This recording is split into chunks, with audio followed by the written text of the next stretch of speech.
Youth front തീരദേശ സംരക്ഷണ യാത്രയ്ക്ക് കാസർഗോഡ് തുടക്കമായി. കടപ്പുറം കൂർബ ഭഗവതി ക്ഷേത്ര പരിസരത്ത് നിന്ന് ആരംഭിച്ച യാത്ര Kerala Congress M chairman Jose K Mani M P ഉദ്ഘാടനം ചെയ്തു. മത്സ്യമേഖലയിലെ പ്രശ്നങ്ങൾക്ക് ശാശ്വത പരിഹാരം വേണമെന്ന് ജോസ് കെ മാണി എം പി ആവശ്യപ്പെട്ടു.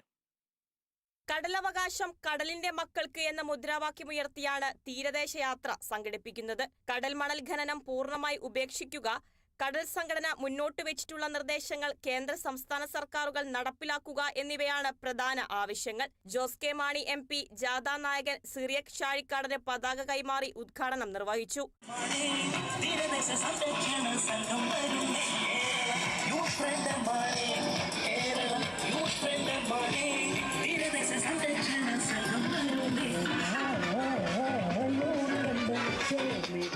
മതിയായ പഠനം നടത്താതെയുള്ള കടൽ മണൽ ഖനനം തീരദേശ ജനതയുടെ ജീവനും സ്വത്തിനും ഭീഷണിയാണെന്നും ഇതിനായി 1 ഇഞ്ച് ഭൂമി പോലും വിട്ടു നൽകേണ്ടെന്നും ജോസ് കെ മാണി എം പി പറഞ്ഞു. നമ്മൾ ഉദ്ദേശിക്കുന്നതിനേക്കാൾ ഭയാനകമായ ഒരു പ്രതിസന്ധിയിലേക്കാണ് ഈ തീരദേശം പോകുന്നത്.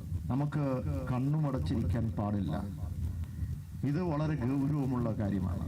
ഇന്ന് കൊല്ലത്താണെങ്കിൽ നാളെ ആലപ്പുഴ ഇങ്ങനെ പതുക്കെ കാസർഗോഡിലേക്ക് വരും. അതുകൊണ്ട് ഈ ദൗത്യം എന്ന് പറയുന്ന കേരള കോൺഗ്രസ് യൂത്ത് ഫ്രണ്ട് എടുത്തിരിക്കുന്ന വലിയ പ്രധാനപ്പെട്ട ദൗത്യമാണ്. സംസ്ഥാനത്തെ 9 തീരദേശ ജില്ലകളിലെ മത്സ്യത്തൊഴിലാളി ഗ്രാമങ്ങളെ ബന്ധിപ്പിച്ച് കടന്നുപോകുന്ന യാത്ര ഈ മാസം 9-ന് തിരുവനന്തപുരത്ത് സമാപിക്കും.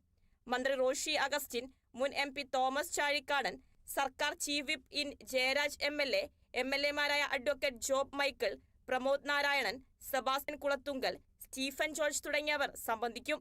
Kerala Vision News, Kasaragod.